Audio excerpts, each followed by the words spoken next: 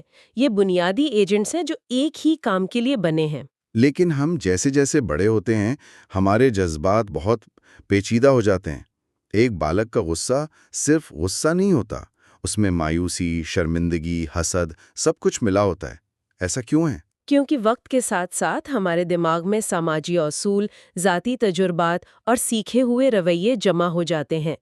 یہ تمام ایجنٹس اور ایجنسیاں ایک دوسرے سے جڑ جاتی ہیں اور ایک دوسرے پر اثر انداز ہونے لگتی ہیں۔ تو ایک بالغ کا جذباتی رد عمل دراصل درجنوں یا سینکڑوں ایجنسیوں کے درمیان ایک پیچیدہ بات چیت کا نتیجہ ہوتا ہے۔ اگر اتنے سارے ایجنٹس ایک ساتھ کام کر رہے ہیں تو دماغ اس پورے سسٹم کو انتشار سے کیسے بچاتا ہے؟ ایسا کیوں نہیں ہوتا کہ ہم ہر وقت الجھن کا شکار رہیں؟ اس کے لیے منسکی 2 بڑے میکانزم بتاتی ہیں۔ پہلا ہے کراس ایکسکلوژن، باہمی اخراج۔ جی، اس کا سیدھا سا مطلب یہ ہے کہ ایک وقت میں ایک ہی بڑا کام کرو۔ جب ایک طاقتور ایجنسی جیسے خوف فعال ہوتی ہے تو وہ دوسری مسابقتی ایجنسیوں جیسے بھوک یا تجسس کو عارضی طور پر دبا دیتی ہے۔ اچھا، جیسے اگر آپ کے پیچھے شیر لگا ہو تو آپ یہ نہیں سوچیں گے کہ رات کے کھانے میں کیا کھانا ہے؟ بالکل، دماغ خود بخود ترجیحات طے کر لیتا ہے۔ اور دوسرا طریقہ کیا ہے؟ آپ نے ایولنچ ایفیکٹس کا ذکر کیا تھا، یہ کیا چیز ہے؟ یہ ایک بہت اہم تصور ہے۔ اس کا مطلب ہے کہ دماغی نظام کو بے قابو سرگرمی سے بچانا۔ سوچیں کہ اگر ایک ایجنٹ دوسرے کو فعال کرے اور وہ تیسرے کو، اور یہ سلسلہ چلتا رہے تو کیا ہوگا؟ ایک ذہنی طوفان کھڑا ہو جائے گا۔ صحیح۔ دماغ میں ایسے نظام ہوتے ہیں جو اس برفانی تودے کو روکتے ہیں، جیسے ایک ڈیم پانی کے بہاؤ کو کنٹرول کرتا ہے تاکہ سیلاب نہ آئے۔ دماغ بھی اپنے اندر معلومات اور خیالات کے سیلاب کو روکنے کے لیے ایسے ہی بریک استعمال کرتا ہے۔ تو خلاصہ یہ ہے کہ جذبات بے ترتیب نہیں بلکہ ذہانت کا ایک منظم حصہ ہیں۔ جی، اور یہیں سے منسکی کا وہ مشہور سوال آتا ہے کہ کیا کوئی مشین جذبات کے بغیر واقعی ذہین ہو سکتی ہے؟ جی، اور ان کے نظریے کے مطابق جواب ہے نہیں، کیونکہ اگر ذہانت مسائل حل کرنے کی صلاحیت کا نام ہے تو جذبات بڑے اور فوری مسائل کو حل کرنے کا سب سے مؤثر طریقہ ہے۔ تو سوال یہ نہیں کہ کیا مشینیں محبت یا غصہ محسوس کر سکتی ہیں، بلکہ یہ ہے کہ کیا وہ ان جیسے طاقتور دماغی سوئچز کے بغیر پیچیدہ دنیا میں زندہ رہ سکتی ہیں؟ واہ! تو جذبات ہمارے دماغ کے پرانے اور طاقتور ٹولز ہیں، لیکن یہ ٹولز وقت کے ساتھ کیسے بدلتے ہیں؟ مطلب ایک بچہ جب بڑا ہوتا ہے تو اس کی ذہنی نشوونما کیسے ہوتی ہے؟ یہ ایک بہترین سوال ہے۔ یہ ہمیں ہمارے اگلے باب یعنی نشوونما کی طرف لے جاتا ہے۔ اور یہ دونوں موضوعات آپس میں گہرے طور پر جڑے ہوئے ہیں۔ منسکی کہتی ہیں کہ ذہنی نشوونما ایک سیدھی لکیر کی طرح ہموار نہیں ہوتی، بلکہ یہ الگ الگ مراحل یا سٹیجز میں ہوتی ہے۔ وہ اس سلسلے میں پیاجے اور فرائیڈ کا حوالہ بھی دیتے ہیں۔ جی بالکل۔ ان کا ایک تصور بہت دلچسپ ہے، سیکوینسز آف ٹیچنگ سیلز، سکھانے والی خودی کے سلسلے۔ یہ سننے میں تھوڑا عجیب لگتا ہے، اس کا کیا مطلب ہے؟ اس کا مطلب یہ ہے کہ آپ کی شخصیت ایک نہیں بلکہ کئی تہوں پر مشتمل ہے جو وقت کے ساتھ بنتی ہیں۔ یوں سمجھیں کہ آپ کے اندر آپ کی 5 سال کی عمر کی شخصیت بھی موجود ہے، 10 سال کی بھی، اور 15 سال کی بھی؟ بالکل۔ ہر نیا مرحلہ پچھلے مرحلے سے سیکھتا ہے اور اگلے مرحلے کے لیے بنیاد فراہم کرتا ہے۔ آپ کی 5 سال کی عمر کی خود نے آپ کی 10 سال کی عمر کی خود کو سکھایا اور اسی طرح یہ سلسلہ چلتا رہتا ہے۔ اور اس سیکھنے کے عمل میں جو چیز سب سے اہم ہے وہ ہے اٹیچمنٹ لرننگ، مطلب وابستگی سے سیکھنا۔ یہ بہت بڑا فرق ڈالتا ہے کہ ہمیں سکھانے والا کون ہے۔ بالکل، وہ اس کی ایک شاندار مثال دیتی ہیں۔ فرض کریں ایک بچہ پارک میں شور مچا رہا ہے، اسے ایک اجنبی ڈانٹتا ہے۔ تو بچہ کیا سیکھے گا؟ وہ شاید یہ سیکھے گا کہ اس مخصوص شخص کے سامنے شور نہیں مچانا یا اس پارک میں خاموش رہنا ہے۔ یہ ایک مقامی سبق ہے۔ لیکن اگر اس کے والدین اسی بات پر اسے ڈانٹے تو سبق بہت گہرا اور وسیع ہو جاتا ہے۔ بچہ یہ نہیں سیکھتا کہ صرف اس صورتحال میں کیا کرنا ہے، بلکہ وہ یہ سیکھتا ہے کہ شور مچانا بذات خود ایک برا کام ہے، کیونکہ وہ لوگ جن سے وہ سب سے زیادہ محبت کرتا ہے وہ اسے ناپسند کرتے ہیں۔ صحیح، یہ سبق اس کی اقدار کا حصہ بن جاتا ہے۔ اس لیے وابستگی سیکھنے کے عمل کو ایک سطحی ہدایت سے گہری قدر میں بدل دیتی ہے۔ یہیں سے یہ سوال بھی پیدا ہوتا ہے کہ نشو نما ان مراحل میں ہوتی ہی کیوں ہے؟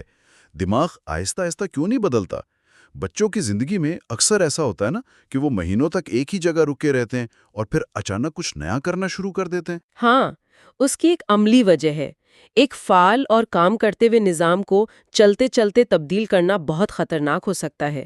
آپ ایک چلتی ہوئی گاڑی کا انجن تبدیل نہیں کر سکتے۔ صحیح۔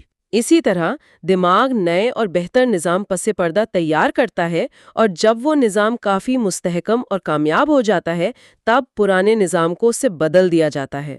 اسی لیے نشو نما میں ٹھہراؤ کے بعد اچانک تیزی کے جھٹکے آتے ہیں۔ جی، اس سے جڑا ایک اور اہم تصور فنکشنل آٹونومی کا ہے، فعلیاتی خود مختاری۔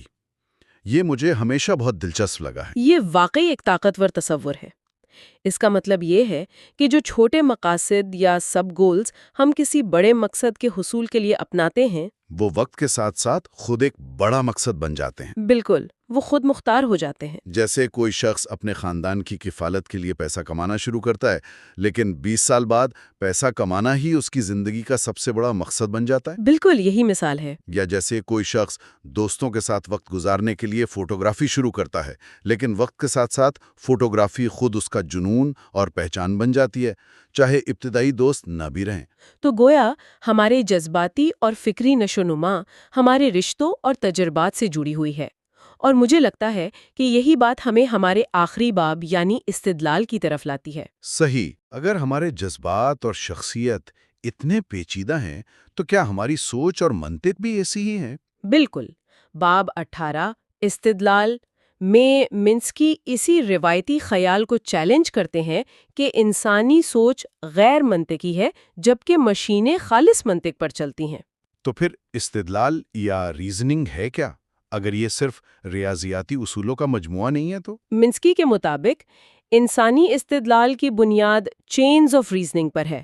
استدلال کی زنجیریں، ہم چیزوں کو جوڑ کر سمجھتے ہیں۔ اچھا، کیسی زنجیریں؟ یہ کئی قسم کی ہو سکتی ہیں۔ سب سے سادہ انحصار یعنی ڈپینڈنسی کی زنجیر ہے۔ اگر گاڑی چلانے کے لیے چابی کی ضرورت ہے اور چابی کے لیے گھر جانا ضروری ہے، تو ہم فوراً یہ نتیجہ نکالتے ہیں کہ گاڑی چلانے کے لیے گھر جانا ضروری ہے۔ بالکل اسی طرح سبب و نتیجہ اور مضمرات کی زنجیریں بھی ہوتی ہیں۔ لیکن ایک ریاضیاتی ثبوت اور روزمرہ کی دلیل میں کیا فرق ہے؟ دونوں ہی تو زنجیروں پر مبنی لگتے ہیں۔ یہاں ایک بہت بڑا فرق ہے۔ ریاضیاتی یا سخت منطقی استدلال میں زنجیر کی ہر کڑی کا فولاد کی طرح مضبوط ہونا ضروری ہے۔ اگر ایک بھی کڑی کمزور ہو تو پوری زنجیر ٹوٹ جاتی ہے اور دلیل بیکار ہو جاتی ہے۔ جی، لیکن عام زندگی کا استدلال، جسے ہم کامن سینس ریزننگ کہتے ہیں، بہت زیادہ لچکدار ہوتا ہے۔ اس کی کوئی مثال دے سکتی ہیں؟ ضرور۔ فرض کریں آپ یہ فیصلہ کر رہے ہیں کہ چھتری لے کر باہر جانا ہے یا نہیں۔ آپ دیکھتے ہیں کہ آسمان پر بادل ہیں، یہ پہلی کڑی۔ موسم کی پیشن گوئی میں بارش کا امکان ہے، دوسری کڑی۔ اور آپ کو ہوا میں نمی بھی محسوس ہو رہی ہے، تیسری کڑی۔ صحیح۔ ان میں سے کوئی بھی کڑی اکیلے بہت مضبوط نہیں ہے۔ بادل اکثر بغیر برسے گزر جاتے ہیں، پیشن گوئیاں غلط ہو سکتی ہیں۔ لیکن جب یہ تینوں کمزور کڑیاں مل جاتی ہیں تو آپ کی دلیل مضبوط ہو جاتی ہے اور آپ چھتری اٹھا لیتے ہیں۔ بالکل، یہی اسٹرانگ آرگیومنٹس یا مضبوط دلائل کا تصور ہے۔ تو ایک دلیل کی مضبوطی اس کی کسی ایک کڑی پر نہیں بلکہ کئی کڑیوں کے مجموعے پر منحصر ہو سکتی ہے۔ جی، یہ ایک موٹے رسے کی طرح ہے جو کئی پتلے دھاگوں سے مل کر بنتا ہے۔ اگر ایک دھاگا ٹوٹ بھی جائے تو رسہ نہیں ٹوٹتا۔ اسی طرح اگر آپ کی دلیل کئی چھوٹے چھوٹے شواہد پر مبنی ہے تو کسی ایک ثبوت کے غلط ثابت ہونے پر بھی آپ کی پوری دلیل ختم نہیں ہوتی۔ تو اس کا مطلب یہ ہوا کہ منسکی کے لیے استدلال بھی کوئی الگ تھلگ میکینکی عمل نہیں ہے، یہ بھی دماغ کی سوسائٹی کا ایک اور پہلو ہے۔ آپ نے بالکل صحیح سمجھا۔ استدلال خیالات پیدا کرنے کا ذریعہ کم اور پیدا شدہ خیالات کو منظم کرنے، ان کی جانچ کرنے اور انہیں دوسروں تک پہنچانے کا ذریعہ زیادہ ہے۔ اصل تخلیقی کام پہلے ہوتا ہے، منطق اسے سنوارنے کے لیے بعد میں آتی ہے۔ صحیح۔ زبردست۔ آج کی گفتگو نے واقعی میرے ذہن میں بہت سے نئے دروازے کھولے ہیں۔ چلیں آج کی اس گہری گفتگو کے 5 اہم ترین نکات کا خلاصہ کرتے ہیں۔ ضرور۔ پہلا نکتہ، جذبات غیر معقول نہیں، بلکہ یہ مسائل کو حل کرنے کے لیے ہمارے دماغ کے طاقتور مینجمنٹ سسٹمز ہیں۔ دوسرا، ذہنی نشوونما ایک ہموار سفر نہیں بلکہ یہ الگ الگ مراحل میں ہوتی ہے، جس میں وابستگی سے سیکھنا ہماری اقدار کی تشکیل میں کلیدی کردار ادا کرتا ہے۔ تیسرا نقطہ فنکشنل آٹونومی کے بارے میں تھا کہ کیسے چھوٹے مقاصد وقت کے ساتھ ساتھ خود بڑے اور خود مختار عزائم میں ڈھل سکتے ہیں۔ چوتھا، انسانی استدلال سخت منطق پر نہیں چلتا بلکہ یہ لچکدار زنجیروں پر مبنی ہوتا ہے جو کئی کمزور شواہد کو ملا کر ایک مضبوط دلیل بنا سکتا ہے۔ اور پانچواں اور آخری نقطہ جو ان سب کو جوڑتا ہے، یہ تمام اعلیٰ سطح کے افعال، جذبات، نشوونما اور استدلال دماغ کی سوسائٹی کے اندر الگ الگ نہیں بلکہ ایک دوسرے سے گہرائی میں جڑے ہوئے ہیں۔ ان تمام نکات کو ذہن میں رکھتے ہوئے میں سننے والوں کے لیے ایک حتمی غور طلب نقطہ چھوڑنا چاہوں گی۔ ضرور۔ اگر جذبات، نشوونما اور استدلال یہ سب ہمارے دماغ کے اندر لاکھوں ایجنٹوں کے پیچیدہ تعاملات کا نتیجہ ہیں، تو کیا ہماری شخصیت یا میں کوئی ٹھوس چیز ہے؟ یا یہ محض ایک ابھرتا ہوا نمونہ ہے، ایک کہانی ہے جسے ہمارا دماغ مسلسل خود کو سناتا ہے اور جس سے ہم وقت کے ساتھ ساتھ خود بناتے اور دوبارہ بناتے ہیں؟ یہ سوچنے پر مجبور کرتا ہے کہ خود کا تصور کتنا متحرک ہے۔ یہ واقعی ایک گہری سوچ ہے جس پر غور کرنے کی ضرورت ہے۔ اس کے ساتھ ہی آج کے لیے اتنا ہی۔ حصہ 7 میں ہم زبان، خیالات اور فریمز کے موضوعات پر جائیں گے، ابواب 19 سے 22۔ آج ہم مارون منسکی کی کتاب دی سوسائٹی آف مائنڈ کی گہرائیوں میں اتر رہے ہیں۔ جی، اور خاص طور پر ان ابواب کا جائزہ لے رہے ہیں جو اس بات سے پردہ اٹھاتے ہیں کہ ہمارے خیالات الفاظ کی شکل کیسے اختیار کرتے ہیں۔ بالکل۔ آج ہم باب 19 سے 22 تک کا سفر کریں گے، جن میں الفاظ اور خیالات، سیاق و سباق اور ابہام جیسے موضوعات شامل ہیں۔ اور پھر ٹرانسفریمز اور اظہار خیال پر بھی بات ہوگی۔ یہ ابواب ایک پل کی طرح ہیں جو ہمارے ذہن کی خاموش اندرونی دنیا کو باہر کی لفظی دنیا سے جوڑتے ہیں۔ تو آئیے اس کو کھولتے ہیں۔ باب 19، الفاظ اور خیالات۔ جب ہم کوئی لفظ استعمال کرتے ہیں جیسے سیب، تو ہمارے دماغ میں ہوتا کیا ہے؟ کیا صرف ایک پھل کی تصویر آتی ہے یا کچھ اور ہوتا ہے؟ نہیں، یہ اس سے کہیں زیادہ پیچیدہ ہے۔ منسکی کے مطابق لفظ سیب صرف ایک لیبل نہیں ہے، یہ ایک سوئچ کی طرح ہے۔ سوئچ؟ کیسا سوئچ؟ ایک ایسا سوئچ جو ہمارے دماغ میں درجنوں چھوٹے چھوٹے ایجنٹس کے ایک پورے نیٹ ورک کو آن کر دیتا ہے۔ ایک ایجنٹ رنگ کے لیے ذمہ دار ہے، وہ پوچھے گا لال یا ہرا، دوسرا شکل کے لیے گول، تیسرا ذائقے کے لیے میٹھا یا کھٹا، اور چوتھا شاید اس یاد کو تازہ کر دے جب آپ نے درخت سے سیب توڑا تھا۔ منسکی ان ایجنٹس کو پولینیمز کہتے ہیں، مطلب ایک سگنل جو بہت سے مختلف ذہنی کاموں کو شروع کر دیتا ہے۔ یہ تو بہت دلچسپ ہے، یعنی ہر لفظ ایک پوری فلم کا ٹریلر ہے جو ذہن میں چلنے لگتی ہے۔ لیکن کتاب میں ایک بہت ہی عجیب بات لکھی ہے۔ منسکی کہتے ہیں کہ الفاظ کی اصل طاقت ان کے اندرونی خالی پن میں ہے۔ یہ بات کچھ سمجھ نہیں آئی۔ خالی پن طاقتور کیسے ہو سکتا ہے؟ یہ تو الٹا لگتا ہے۔ یہ ایک بہترین سوال ہے اور منسکی کے نظریے کا مرکز بھی۔ دیکھیں، اسے ایک خالی کنٹینر کی طرح سمجھیں۔ لفظ محبت بذات خود خالی ہے۔ اچھا۔ جب آپ یہ لفظ سنتی ہیں تو آپ کا ذہن اس خالی کنٹینر کو اپنی یادوں، تجربات اور احساسات سے بھر دیتا ہے۔ آپ کے لیے محبت کا مطلب شاید والدین کی شفقت ہو، کسی اور کے لیے اپنے جیون ساتھی کا ساتھ، اور تیسرے کے لیے اپنے پالتو جانور کی وفاداری۔ بالکل، لفظ ایک ہی ہے لیکن ہر شخص کا ذہن اسے اپنے مطلب سے بھرتا ہے۔ یہی خالی پن اسے اتنا ورسٹائل اور طاقتور بناتا ہے۔ واہ! تو اس کا مطلب ہے کہ جب دو لوگ ایک ہی لفظ استعمال کر رہے ہوتے ہیں تو ضروری نہیں کہ ان کے ذہن میں ایک ہی خیال ہو؟ بالکل ضروری نہیں۔ اگر الفاظ ایسے خالی کنٹینر ہیں جنہیں ہم سب الگ الگ بھرتے ہیں، تو پھر ہم ایک دوسرے کو سمجھتے کیسے ہیں؟ اس سے تو ہر بات میں غلط فہمی اور ابہام پیدا ہونا چاہیے۔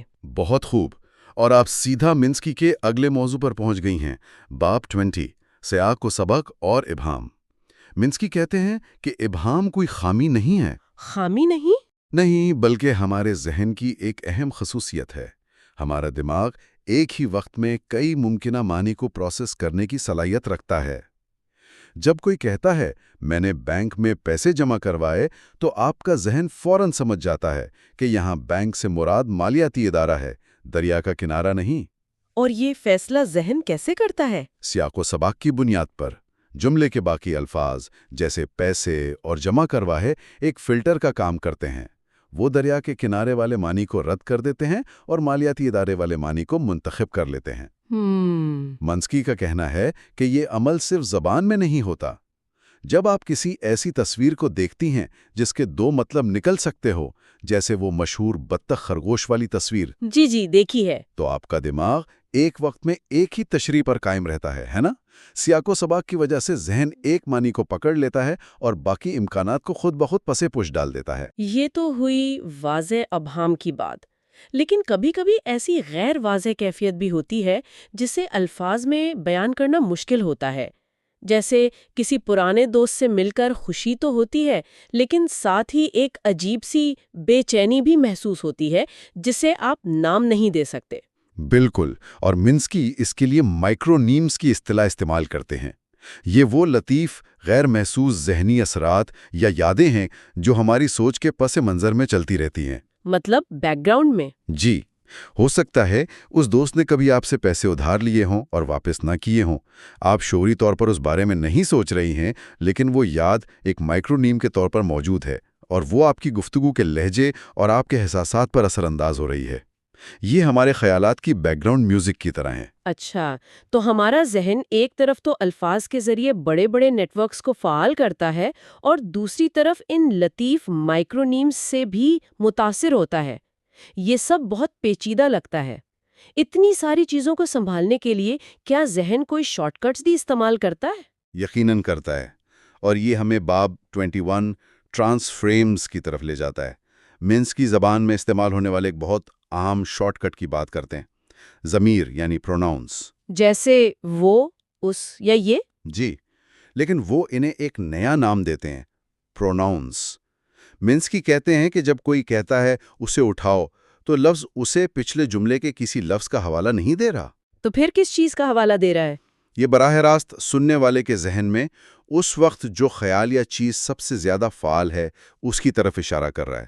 یہ ایک ذہنی پوائنٹر ہے، لفظی نہیں۔ اچھا، تو یہ ایک طرح کا ذہنی ٹیلیپیتھی کا کام کرتا ہے، جہاں بولنے والا یہ فرض کر رہا ہے کہ سننے والے کے ذہن میں کیا چل رہا ہے۔ یہ تو بہت مؤثر طریقہ ہے، لیکن ٹرانس فریمز کیا ہیں؟ یہ نام ہی بہت تکنیکی لگتا ہے۔ اسے ایک ذہنی بلو پرنٹ یا نقشے کے طور پر سوچیں۔ فرض کریں ایک آرکیٹیکٹ کے پاس باتھ روم کا ایک بنیادی نقشہ ہے۔ ٹھیک ہے۔ ایک دروازہ ہوگا، ایک سنک ہوگا، ایک ٹوائلٹ ہوگا۔ اب وہ اس نقشے کو ایک چھوٹے سے اپارٹمنٹ میں بھی استعمال کر سکتا ہے اور ایک بڑے بنگلے میں بھی۔ بس چیزوں کا سائز اور سٹائل بدل جائے گا، لیکن بنیادی ڈھانچہ وہی رہے گا۔ ٹرانس فریم بھی اسی طرح کام کرتا ہے۔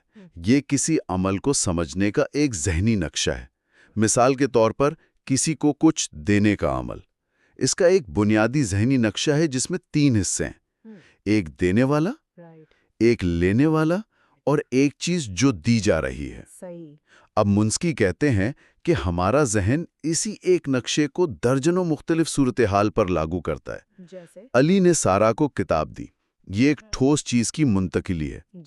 استاد نے طالب علم کو علم دیا، یہ ایک غیر مادی خیال کی منتقلی ہے۔ زندگی نے مجھے ایک سبق دیا، یہ ایک تجربے کی منتقلی ہوئی۔ تینوں جملوں میں بنیادی ڈھانچہ یعنی ٹرانس فریم ایک ہی ہے، ایک چیز ایک جگہ سے دوسری جگہ منتقل ہو رہی ہے۔ کو اٹھا کر کسی بالکل مختلف مسئلے پر لاگو کر دیتے ہیں۔ یہ تو سوچنے کا ایک بہت ہی طاقتور طریقہ ہے۔ بہترین تشبیہ ہے، ذہنی ریسائکلنگ۔ منسکی اسے ہماری سوچ کا سب سے مؤثر اور طاقتور پہلو کہتے ہیں۔ یہی وجہ ہے کہ ہم مشابہتوں اور استعاروں کو اتنی آسانی سے سمجھ لیتے ہیں۔ ٹھیک ہے، تو اب ہمارے پاس ذہنی مشینری کے کئی پرزے جمع ہو گئے ہیں۔ الفاظ ہیں جو ایجنٹس کو فعال کرتے ہیں، سیاق و سباق ہے جو معنی واضح کرتا ہے، اور ٹرانس فریمز ہے جو اعمال کو منظم کرتے ہیں۔ جی، یہ سب آخر میں باب 22 یعنی اظہار خیال میں کیسے اکٹھا ہوتا ہے؟ یہ ساری اندرونی کارروائی آخرکار ہماری زبان پر ایک جملے کی شکل میں کیسے آتی ہے؟ یہ اظہار کا عمل اتنا سیدھا نہیں جتنا لگتا ہے۔ منسکی کے مطابق جب آپ کوئی خیال بیان کرنے کا فیصلہ کرتی ہیں تو آپ اپنے ذہن میں موجود خیال کو براہ راست باہر نہیں نکالتی۔ تو پھر کیا ہوتا ہے؟ بلکہ آپ پہلے اس خیال کا ایک اندرونی ماڈل یا نقل تیار کرتی ہیں، پھر آپ کے دماغ کے لسانی مراکز اس ماڈل پر کام کرتے ہیں، اس کے لیے مناسب الفاظ اور جملوں کی ساخت تلاش کرتے ہیں۔ اس دوران آپ اپنی ذہن میں خود کو وہ جملہ بولتے ہوئے سنتی ہیں اور اس کی اصلاح کرتی ہیں۔ یہ سب کچھ 1 سیکنڈ سے بھی کم وقت میں؟ جی، یہ سب 1 سیکنڈ سے بھی کم وقت میں ہوتا ہے۔ تو یہ معلومات کی ترسیل سے زیادہ ہے۔ یہ تو ایسا ہے جیسے کوئی مجسمہ ساز پہلے اپنے ذہن میں ایک خاکہ بنائے، پھر مٹی سے اس کا ماڈل تیار کرے اور پھر اسے تراش کر حتمی شکل دے۔ بالکل یہی بات ہے، اور اس عمل کا سب سے حیران کن پہلو یہ ہے کہ خیال کو الفاظ کا جامہ پہنانے کی کوشش خود اس خیال کو بدل سکتی ہے۔ اچھا، وہ کیسے؟ جیسے ہی آپ اسے بیان کرنے کی کوشش کرتی ہیں، آپ کو اس میں موجود کمزوریاں یا نئے پہلو نظر آنے لگتے ہیں جو آپ نے پہلے نہیں سوچے تھے۔ یہی وجہ ہے کہ جب ہم کسی دوسرے کو کوئی چیز سمجھانے کی کوشش کرتے ہیں تو وہ چیز ہمیں خود زیادہ اچھی طرح سمجھ آ جاتی ہے۔ یعنی اظہار کا عمل خود ایک تخلیقی اور دریافت کا عمل ہے۔ بالکل۔ تو اس سب کا کیا مطلب ہے؟ آئیے آج کی اس گہری گفتگو کے اہم نکات کا خلاصہ کرتے ہیں۔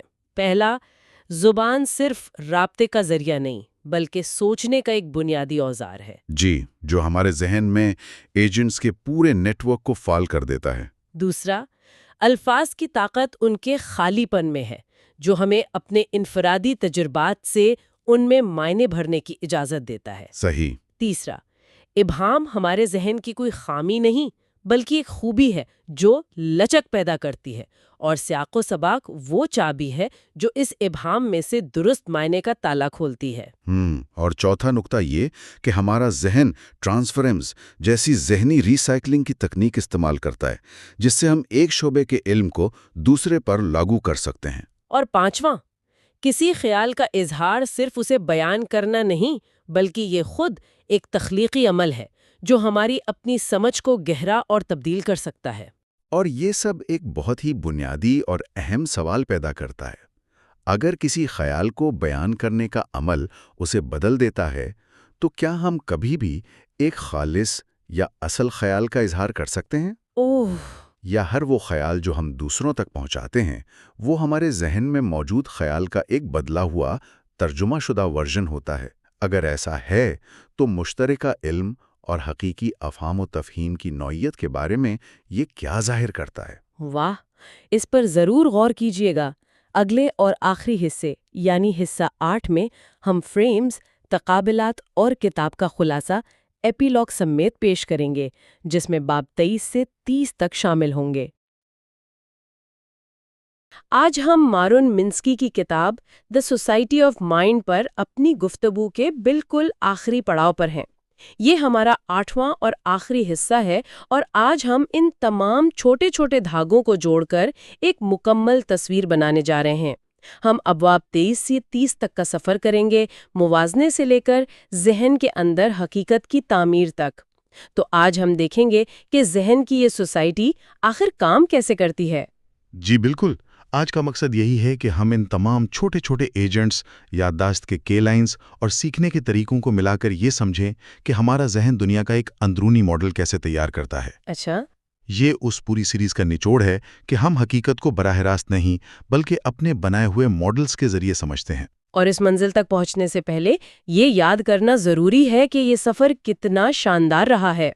ہم نے اس گفتگو کا آغاز ایک انقلابی خیال سے کیا تھا کہ ذہن کوئی ایک پراسرار چیز نہیں بلکہ چھوٹے چھوٹے بے عقل ایجنٹس کی ایک پوری سوسائٹی ہے۔ جی، وہاں سے ہم نے دیکھا کہ یہ سوسائٹی یادیں کیسے بناتی ہے، غلطیوں سے کیسے سیکھتی ہے اور جذبات اس کے کام پر کیسے اثر انداز ہوتے ہیں۔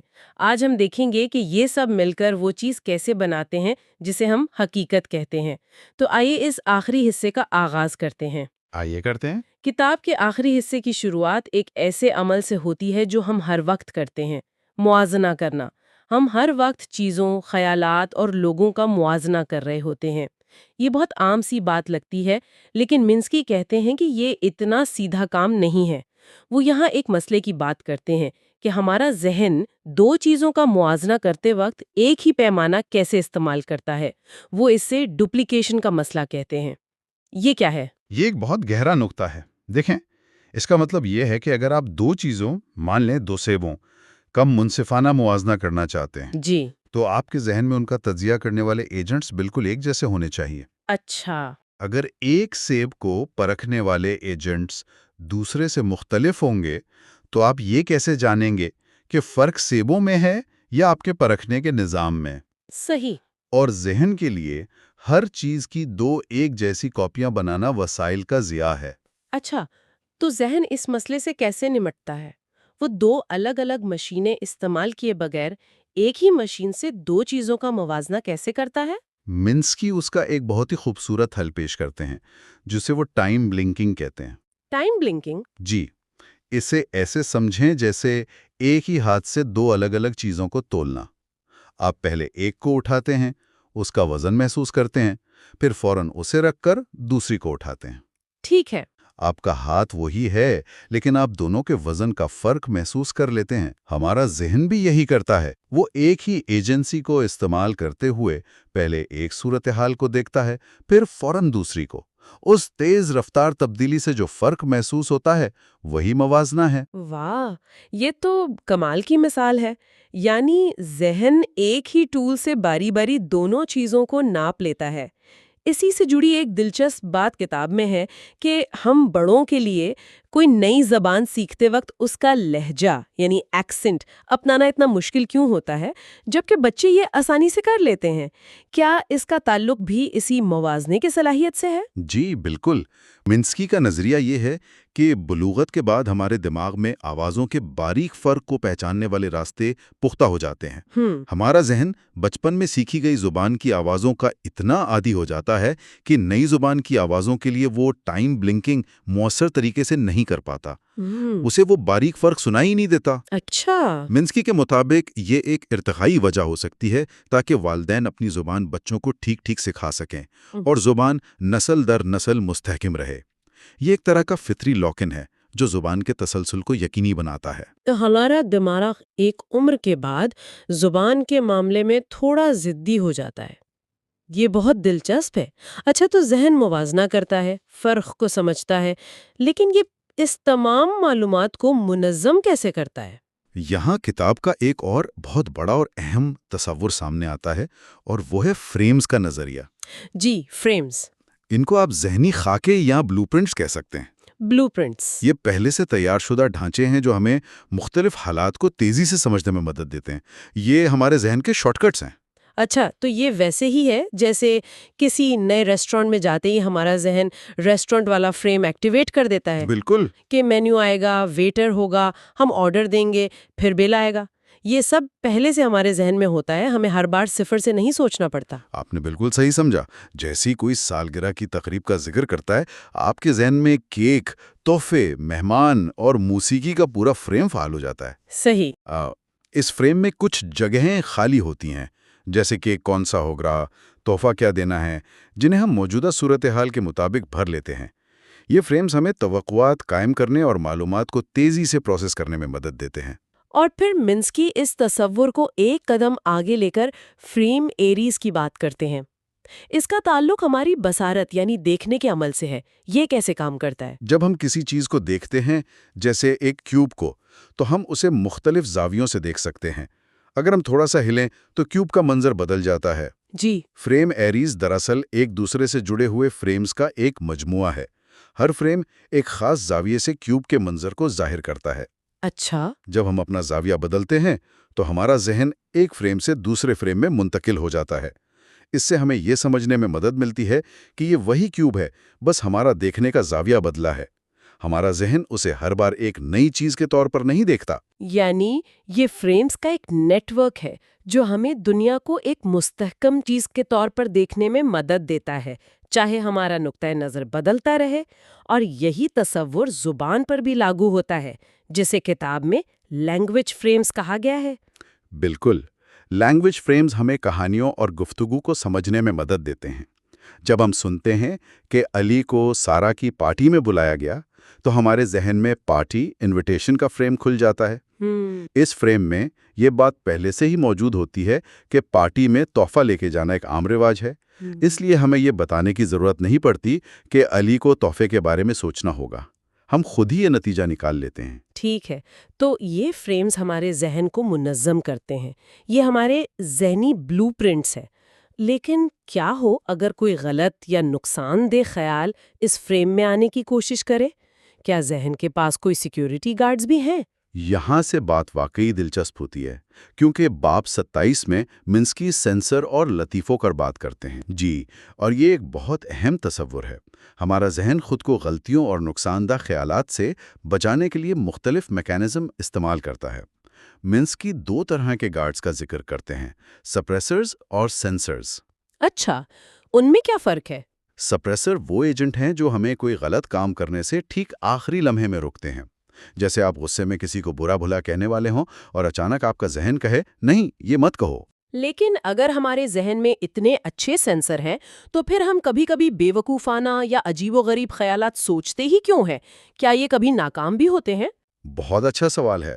سپریسرز آخری دفاعی لائن ہے، لیکن سینسرز اس سے بھی ایک قدم پہلے زیادہ ہوشیاری سے کام کرتے ہیں۔ وہ کیسے؟ وہ ممکنہ طور پر نقصان دہ یا بیکار خیالات کو بننے سے پہلے ہی بھانپ لیتے ہیں اور آپ کی سوچ کا رخ کسی اور طرف موڑ دیتے ہیں۔ آپ کو شاید پتہ بھی نہیں چلتا کہ آپ ایک غلط راستے پر جانے والے تھے۔ اچھا، لیکن یہ نظام بھی کامل نہیں ہے، کبھی کبھی عجیب خیالات ان سینسر سے بچ نکلتے ہیں اور یہی لطیفوں کا کردار آتا ہے۔ لطیفے؟ ان کا ذہنی سیکیورٹی گارڈ سے کیا تعلق؟ منسکی یہاں مشہور ماہر نفسیات فرائیڈ کا حوالہ دیتے ہیں۔ جی، فرائیڈ کا نظریہ تھا کہ لطیفے ہمارے سماجی طور پر ناقابل قبول یا ممنوعہ خیالات کو ظاہر کرنے کا ایک محفوظ طریقہ ہیں۔ وہ ان خیالات کو ایک ایسی ہوشیار یا معصوم شکل میں پیش کرتے ہیں کہ ہمارے ذہنی سینسر انہیں گزرنے دیتے ہیں۔ اچھا، لیکن منسکی اس میں ایک اور زیادہ گہری بات شامل کرتے ہیں۔ وہ کہتے ہیں کہ ہنسی ہمارے سوچنے کے عمل میں ایک طاقتور خلل ڈالتی ہے۔ جب ہم کسی لطیفے پر ہنستے ہیں تو ہمارا دماغی کام ایک لمحے کے لیے رک جاتا ہے۔ میں نے کبھی سوچا نہیں تھا کہ ہنسی کا تعلق ہمارے ذہنی نظام کی صفائی سے ہو سکتا ہے۔ یہ تو بالکل ایک نیا زاویہ ہے۔ یعنی جب ہم کسی بیتوکی بات پر ہنستے ہیں جو یہ ہمارا ذہن ہے جو کہہ رہا ہے یہ سوچنے کا طریقہ غلط ہے، اسے نوٹ کر لو۔ بالکل، وہ خلل ہمارے سینسز کو یہ سیکھنے اور یاد رکھنے کا موقع فراہم کرتا ہے کہ کون سا خیال یا سوچ کا سلسلہ مذاکرہ خیز یا بیکار تھا۔ اس طرح ہنسی صرف تفریح نہیں بلکہ یہ ذہن کے لیے ایک سیکھنے اور خود کو بہتر بنانے کا عمل بھی ہے۔ یہ ایک طرح کا کوگنیٹو ڈی بگنگ ٹول ہے۔ زبردست! تو ہم نے دیکھ لیا کہ ذہن موازنہ کیسے کرتا ہے، فریمز کے ذریعے معلومات کو منظم کیسے کرتا ہے اور سینسز کے ذریعے خود کو کیسے بچاتا ہے۔ اب ہم کتاب کے بالکل آخری ابواب کی طرف بڑھ رہے ہیں، جہاں منسکی ان تمام نظریات کو جوڑ کر بتاتے ہیں کہ ہمارا ذہن اس بیرونی دنیا سے کیسے تعلق قائم کرتا ہے۔ وہ سب سے پہلے ذہنی توانائی یعنی مینٹل انرجی کے تصور کو ایک متھ قرار دیتے ہیں۔ جی، یہ ایک عام غلط فہمی ہے کہ ہمارے ذہن میں کوئی توانائی کا ٹینک ہوتا ہے جو بھرتا اور خالی ہوتا ہے۔ منسکی کہتے ہیں کہ یہ سوچنے کا غلط طریقہ ہے۔ ہمارا ذہن کسی معیشت کی طرح کام کرتا ہے جہاں مختلف ایجنٹس محدود وسائل جیسے توجہ اور پروسیسنگ پاور کے لیے مقابلہ کرتے ہیں۔ تو توانائی جمع یا خرچ نہیں ہوتی، نہیں، بلکہ ترجیحات کا تعین ہوتا ہے۔ جو ایجنسی زیادہ اہم یا فوری کام کر رہی ہوتی ہے، وسائل کا رخ اس کی طرف موڑ دیا جاتا ہے۔ اسی ضمن میں وہ سوچ کے 3 الگ الگ دائروں یعنی ریلمز آف تھاٹ کا بھی ذکر کرتے ہیں، طبعی، سماجی اور نفسیاتی۔ اس کا کیا مطلب ہے؟ مطلب یہ کہ ہمارا ذہن ان دائروں کو سمجھنے کے لیے الگ الگ ماڈلز اور اصول استعمال کرتا ہے۔ طبعی دائرہ چیزوں، جگہوں اور فزکس کے قوانین سے متعلق ہے۔ سماجی دائرہ لوگوں، رشتوں اور معاشرتی اصولوں سے متعلق ہے۔ اور نفسیاتی؟ اور نفسیاتی دائرہ ہمارے اپنے خیالات، احساسات اور خود شناسی سے متعلق ہے۔ دلچسپ بات یہ ہے کہ ہم اکثر ایک دائرے کے تصورات کو دوسرے دائرے کو سمجھنے کے لیے استعارے یعنی میٹافرز کے طور پر استعمال کرتے ہیں۔ جیسے ہم کہتے ہیں اس کا دل بہت بڑا ہے یا اس کا خیال بہت اونچا ہے۔ جی، یہاں ہم ایک سماجی یا نفسیاتی خوبی کو بیان کرنے کے لیے طبعی دائرے کے الفاظ استعمال کر رہے ہیں۔ بالکل یہی بات ہے۔ یہ استعارے ان الگ الگ دائروں کے درمیان پل کا کام کرتے ہیں اور ہمیں پیچیدہ تصورات کو سمجھنے میں مدد دیتے ہیں۔ اور اب ہم پہنچتے ہیں اس پوری کتاب اور اس سیریز کے حتمی نتیجے پر، ذہنی ماڈلز۔ یہ باب 30 میں آتا ہے اور یہ ان تمام نظریات کا نچوڑ ہے۔ کیا اس کا مطلب یہ ہے کہ ہم حقیقت کو ویسا نہیں دیکھتے جیسی وہ ہے؟ منسکی کے مطابق بالکل یہی بات ہے۔ ہم دنیا کو سمجھنے کے لیے اپنے ذہن کے اندر اس کے چھوٹے چھوٹے سادہ ماڈل بناتے ہیں۔ اچھا۔ یہ ماڈل حقیقت کی ہو بہو کاپی نہیں ہوتے، بلکہ یہ آسان اور قابل استعمال نمائندگیاں ہوتی ہیں۔ مثال کے طور پر ہمارے ذہن میں اپنے شہر کا ایک نقشہ ہوتا ہے۔ جی۔ یہ گوگل میپس کی طرح مکمل اور تفصیلی نہیں ہوتا، لیکن یہ ہمیں روزمرہ کے کاموں کے لیے راستہ تلاش کرنے میں مدد دیتا ہے۔ یہ ایک کارآمد ذہنی ماڈل ہے۔ تو ان ماڈلز کا بالکل درست ہونا ضروری نہیں، بس ان کا کارآمد ہونا ضروری ہے۔ جی، یہ سب سے اہم نکتہ ہے۔ ہمارا ذہن اپنے بارے میں، دوسرے لوگوں کے بارے میں اور دنیا کے کام کرنے کے طریقوں کے بارے میں مسلسل ماڈل بناتا اور اپ ڈیٹ کرتا رہتا ہے۔ اچھا۔ ہم ان ماڈلز کو استعمال کر کے مستقبل کی پیشگوئی کرتے ہیں، منصوبے بناتے ہیں اور فیصلے کرتے ہیں۔ جب ہمیں کوئی ایسی معلومات ملتی ہیں جو ہمارے موجودہ ماڈل سے مطابقت نہیں رکھتی، تو ہمارے پاس دو راستے ہوتے ہیں۔ کیا؟ یا تو ہم اس معلومات کو نظر انداز کر دیں یا پھر اپنے ذہنی ماڈل کو اپ ڈیٹ کر لیں۔ تو اس کا مطلب ہے کہ ہماری پوری حقیقت کی سمجھ، ہمارا پورا ورلڈ ویو ان ذہنی ماڈلز پر منحصر ہے جو خود ان گنت ایجنٹس کی اس سوسائٹی نے بنائے ہیں۔ یہ ایک بہت گہری اور ہمبلنگ بات ہے۔ اس کے ساتھ ہی ہم نے منسکی کے ذہن کے معاشرے کا یہ سفر مکمل کر لیا ہے۔ یہ واقعی ایک شاندار سفر رہا ہے۔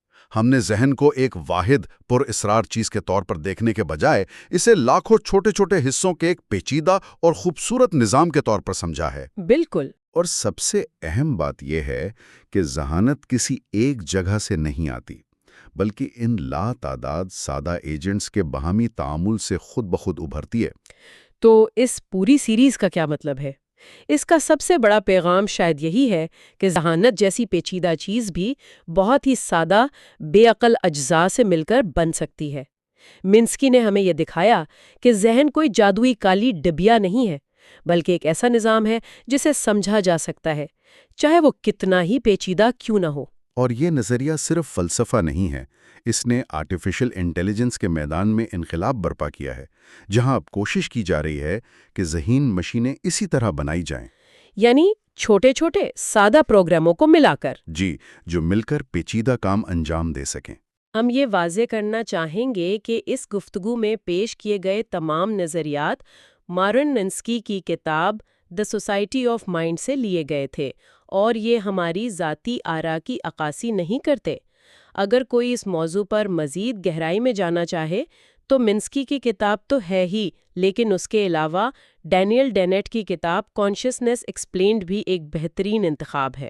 جی، اور اسی طرح ڈگلس ہوفسٹیڈر کی گوڈل ایشر باخ بھی ذہن، ذہانت اور خود آگاہی کے موضوعات کو ایک بہت ہی منفرد اور فنکارانہ انداز میں پیش کرتی ہے۔ اس گفتگو کو ختم کرتے ہوئے ایک آخری سوال ذہن میں آتا ہے جسے ہم اپنے سامعین کے لیے چھوڑنا چاہیں گے۔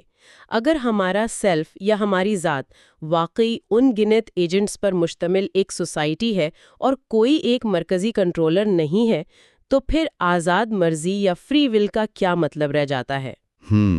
کیا ہمارے فیصلے واقعی ہمارے ہیں، یا وہ صرف ہماری ذہنی سوسائٹی کے اندر ہونے والے مذاکرات اور مقابلوں کا نتیجہ ہیں؟ یہ ایک ایسا سوال ہے جس پر سوچنے کے لیے ہم آپ کو چھوڑتے ہیں۔ اس پوری سیریز میں ہمارے ساتھ رہنے کا بہت بہت شکریہ۔ ہمیں کامنٹس میں ضرور بتائیے گا کہ آپ کو کون سا خیال سب سے زیادہ دلچسپ لگا، اور اگر آپ چاہیں کہ ہم مستقبل میں کسی اور کتاب پر ایسی سیریز کریں تو اس کا بھی مشورہ دیں۔